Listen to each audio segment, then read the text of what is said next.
how I recreated this shot.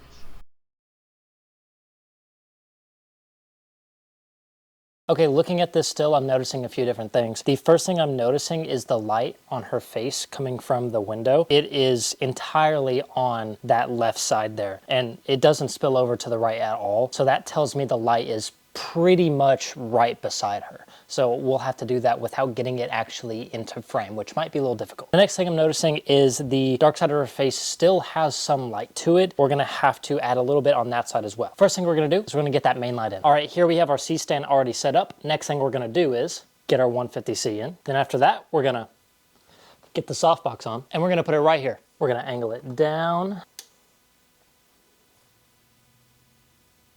So as you can see, this is really bright, and also if you notice on my forehead, it's kind of wrapping around a lot, and it's also kind of showing up on the dark side of my face a little bit more, which is not what we want. And looking at this, it's telling me that this needs to go lower and also a little farther over, which is an issue for two reasons. One, this stand doesn't go any lower, and two, this softbox is a bit too big, so if it goes any further over, it's gonna get in shot. So we're gonna have to figure that out. Okay, so the softbox that I had 2 layers of diffusion in it, and I literally took one of those out and just hung it over this, which is a bit of a temporary solution, I suppose, and it's doing exactly what I want it to. The shadow of the light side of my face is like falling off fairly fast is what we were looking for. Before it was super diffused, it was like, it had like a slow fall off, but this one's a lot faster now, which is exactly what we're looking for. Okay, I've closed all the curtains and stuff in the area and made it just as dark as physically possible. This has made the dark side of my face much darker, which is good. It's exactly what we need. Now I can use that to actually pull up the dark side of my face just as much as I want it to.